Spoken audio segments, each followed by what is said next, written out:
Welcome to Uma's kitchen.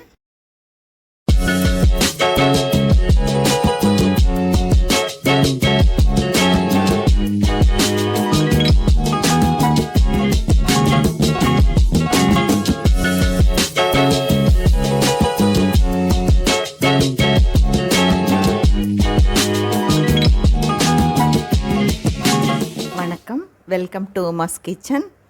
எல்லோரும் எப்படி இருக்கீங்க? நல்லா இருப்பீங்கன்னு நினைக்கிறேன். என்னுடைய பிரார்த்தனை என்றைக்கும் உங்களுக்காக எப்போவுமே இருக்கும். நான் இப்போ ஒரு பட்டர்ஃப்ளை ஃப்ளோராவோட வெட் கிரைண்டர் ஓப்பன் பண்ணி காமிக்க போகிறேன். இது நான் கோயம்புத்தூரில் என்றைக்கோ ஒரு லாஸ்ட் டைம் நான் போயிருந்தப்போ வாங்கி வச்சது. இங்கே எனக்கு பிரீத்தி, நான் ஒரு 4-5 மாதத்துக்கு முன்னாடி பிரீத்தி பவர் கிரைண்டர்னு இந்த பாம்பேயில் வாங்கினேன் 4400க்கு. ஆனால் அது என்னன்னு தெரில, எனக்கு ஸ்டார்டிங்கிலிருந்து அது சரியாக மாவே அரைக்காது. அரிசினா சுத்தமாக அரைக்கிறதில்ல, உளுந்து எப்படியாச்சும் அரைஞ்சிரும். நானும் கம்ப்ளைண்ட் பண்ணி பார்த்தேன், ஒரு தடவை வந்து செக் பண்ணாங்க, அப்படியும் சரியாகலை. மாவு அரைக்கணுன்னா எனக்கு கொஞ்சம் போர் அடிக்கும், அந்த அளவுக்கு இருந்துச்சு. நான் வாங்கினேன்னு சொல்லிட்டு பக்கத்தில் என் ஃப்ரெண்டும் தமிழ்காரங்க தான், அவங்களும் வாங்கினாங்க, அவங்களோடதும் அப்படி தான். அதனால் இப்போ ஊருக்கு போயிருந்தப்போ நான் இந்த பட்டர்ஃப்ளை ஃப்ளோராவை எடுத்துகிட்டு வந்துட்டேன். ஆனால் ஒன்று, பிரீத்தியோட மிக்சர் ரொம்ப நல்லா இருந்துச்சு.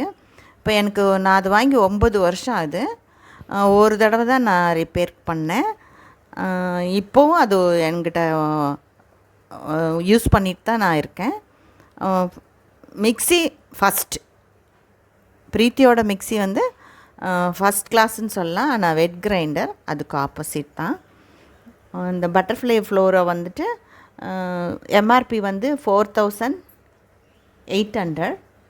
ஆனால் எனக்கு வசந்த் அண்ட் கோவில் நான் ஒரு ஆஃபரில் வாங்கும்போது 3000க்குள்ளே தான் கிடச்சிச்சு. லாஸ்ட் ஒரு வீடியோவில் நான் இதை சொல்லியிருப்பேன். இப்போ எடுத்துகிட்டு வந்திருக்கேன், பார்க்கலாம் வாங்க.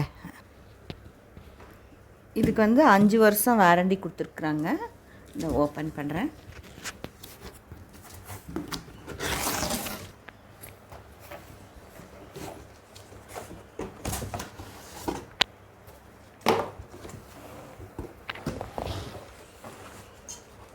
பாருங்கள், இதில் இந்த மூடி இருக்கு.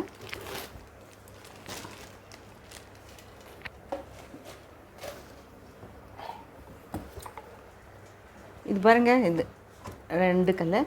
இது நல்ல பருபருன்னு சொரனையாக இருக்குது பாருங்கள்.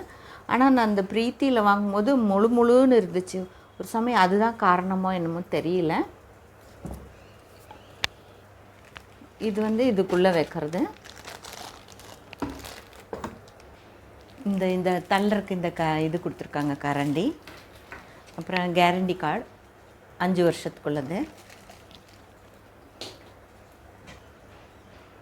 கேரண்டி கார்டு கொடுத்துருக்காங்க.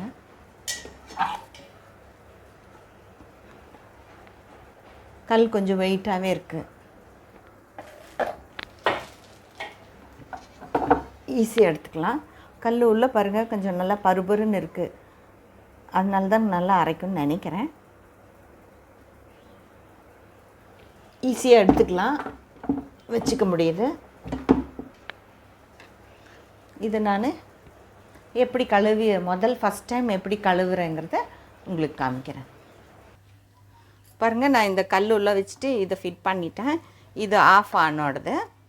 இதுக்கு நான் வெறுமனை என்ன பண்ணியிருக்கிறேன், கொஞ்சம் அரிசி, பச்சரிசியானும் சரி புழுங்கல் அரிசியானு சரி ஊற வச்சுருக்கேன். இதில் போட்டு முதல்ல கழுவ போகிறேன். அதாவது கொஞ்சம் ஆட்டணும். ஆட்டின பிறகு நல்லா கழுவி தேய்ச்சி போட்டு கீழே ஊற்றிடணும். அதைத்தான் பண்ண போகிறேன்.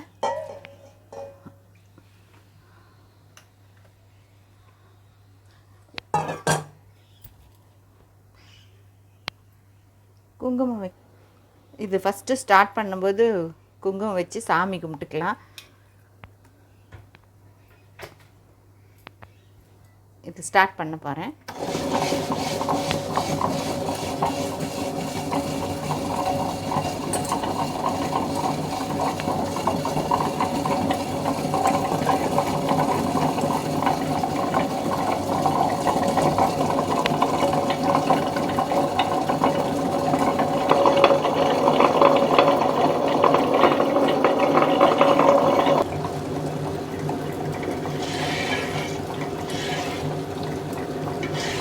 இப்படி எல்லா இடத்துலையும் போய் அந்த கல்லில் எல்லாம் படும். நல்லா நைஸ் அரைச்ச பிறகு எடுத்து நம்ம நல்லா வாஷ் பண்ணிவிட்டு திருப்பி அரிசி உளுந்து போட்டு ஆட்டிக்கலாம். பாருங்கள் 2 நிமிஷம்தான் ஆச்சு, அதுக்குள்ளே நல்லா அரைஞ்சிருச்சு. நான் மாவு அரைச்சிட்டு இதோட எப்படி இருக்குன்னு நான் சொல்கிறேன். எனக்கு இது பிடிச்சது, ஏன்னா 2 நிமிஷத்தில் மாவு இந்த அரிசி அரைச்சிருச்சு. நீ இதெல்லாம் கம்ப்ளீட்டாக சுத்தமாக தடவிட்டு நான் இதெல்லாம் நல்லா வாஷ் பண்ணிவிட்டு அரிசி உளுந்து ஊற வச்சுட்டு உங்களுக்கு நான் டைரெக்டாக அரைச்சி காமிக்க போகிறேன். இந்த சின்ன கப்பில் படி, இது காப்படின்னு சொல்லுவாங்க, இதில் 4 கிளாஸ் அரிசி ஊற வச்சுருக்கேன். இட்லி அரிசி ஒரு குறைஞ்சது 4 மணி நேரம் ஊறணும். நான் நைட்டு ஊற வச்சுட்டேன், இப்போ காலையில் அரைக்கிறேன். இது இப்போ ஒரு 10 நிமிஷத்துக்கு ஒரு 10-20 நிமிஷத்துக்கு முன்னாடி ஊற வச்சேன். இதில் ஒரு கப்பும் ஒரு கைப்பிடியும் உளுந்து, ஒரு 2-3 வெந்தயம் போட்டேன், அவ்வளோதாங்க. இதை நான் இப்போ கிரைண்டர் கழுவி வச்சுருக்கிறேன், அதை போட்டு காமிக்க போகிறேன். எப்படி அரைக்குதுன்னு பார்க்கலாம்.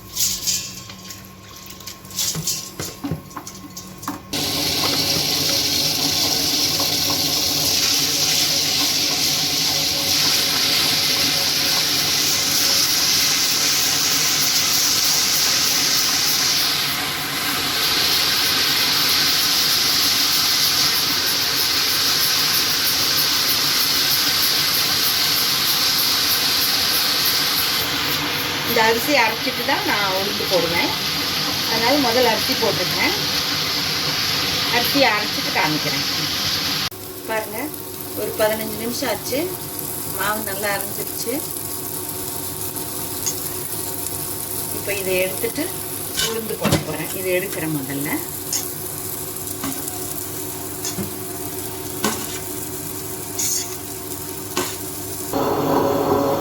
உளுந்து போடுறேன். உளுந்து ஒரு 3/4 மணி நேரம் ஊறினா போகிறோம்.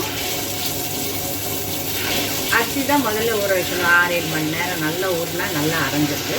இது ஒரு 3/4 மணி நேரம் இல்லைன்னா 1 மணி நேரம் போடுங்க.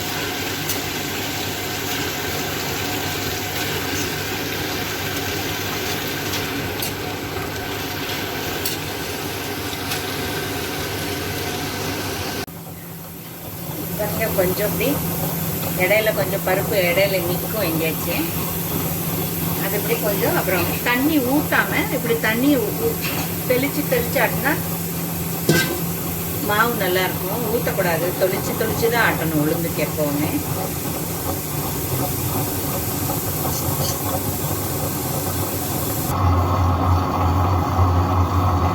பார்த்தா உளுந்து இதை கொடுத்துருக்காங்க, இதில் இப்படி தான் வைக்கணும்.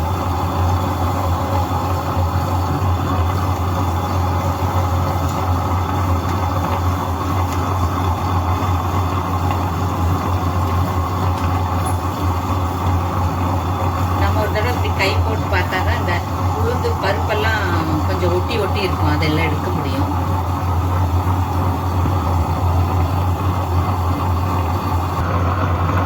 பாருங்க, உளுந்து ஆயிடுச்சு. புதுக்கல்ல உளுந்து ஆகாதுன்னு நினைச்சா ஆனால் ஆயிடுச்சு. இது நம்ம எடுக்கலாம்.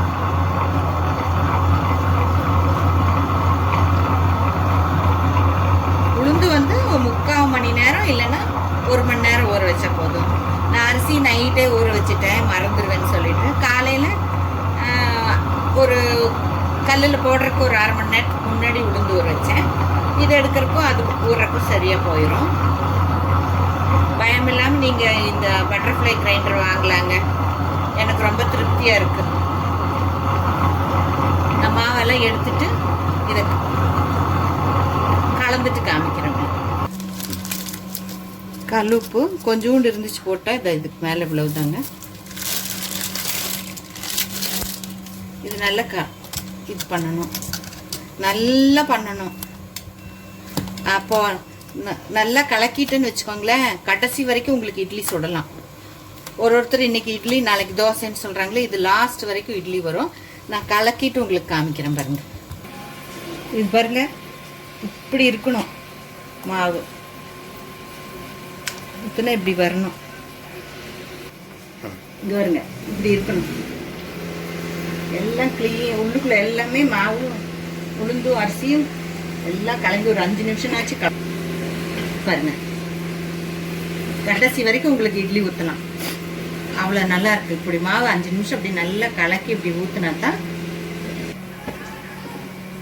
இப்போ அந்த ஃபஸ்ட் டைமே நமக்கு இட்லி நல்லா வரும். மாவு ஏன்னா அப்படி ஆட்டியிருக்கு.